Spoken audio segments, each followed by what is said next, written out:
বিচার করবেন আল্লাহ রাব্বুল আলামিন। তা কে ভালো কে মন্দ, কে বেঁচতে যাবে কে দোজখে যাবে সেটা তো আল্লাহ বিচার করবেন। সেই বিচারটা এখন বান্দা কেন করবে? কে মুসলমান কে মুসলমান না, কে ধর্ম ভালো পালন করে কে ধর্ম পালন করে না, সেটা তো আল্লাহ বিচার করবে। যে যা করবে তার ফল তাকেই ভোগ করতে হবে, কারো ফল তো অন্য কেউ ভোগ করে দেবে না। তাহলে এই অবস্থায় কেন এই রেষারেষিটা থাকবে? কারণ আমি মনে করি যে যদি আমাদের ইসলাম ধর্মের যারা বিশ্বাসী তারা যদি সেই ইসলাম ধর্মেই বিশ্বাস করে এবং নবী করিম সাল্লাল্লাহু আলাইহি সাল্লামের একই কালেমার তালিম তুমি দাও, তোমার টাকার বান্ডিল দেয়, আর ওই কালেমার এক্সপ্লেনেশন ব্যাখ্যা আমি সমাজে দিয়েছি তাই আমারে ফাঁসি দেয়। তার মানে তোর কালেমা আমার কালেমা দুইটা আলাদা কালেমা, তোর কালেমা আমার কালেমা এক কালেমা না, চিল্লা এখন ঠিক কিনা? তার মানে কালেমায় আর কালেমায় পার্থক্য আছে না নাই? ইমানে ইমানে পার্থক্য আছে না নাই? সাইয়েদ কুতুব শাহিদ বললেন, তুই আমার কালিমা শিখাইস না, তোর কাছ থেকে আমার কালিমা শিখতে হবে না। এই কালেমা আমি খুব ভালো করে জানি, যে এই কালেমার তালিম দেওয়ার জন্য সরকার তোরে বেতন দিয়ে রাখে, ওই কালিমার ব্যাখ্যা করার কারণে আজকে আমার ফাঁসির মঞ্চে দাঁড়ানো লাগতেছে, চিল্লা এখন ঠিক কিনা?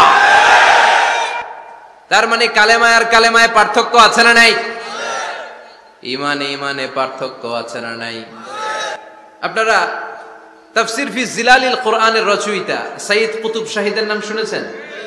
মিশরে কায়রোতে তাকে ফাঁসির কাস্টে ঝুলানো হয়েছে।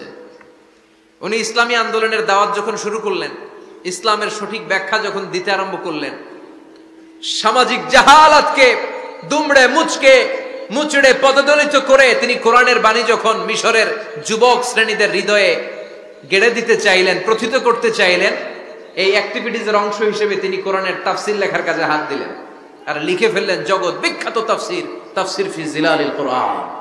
যেই তাফসীর পড়ে পড়ে অনেক ছেলে পথের দিশা পেয়েছে, ঠিক কিনা?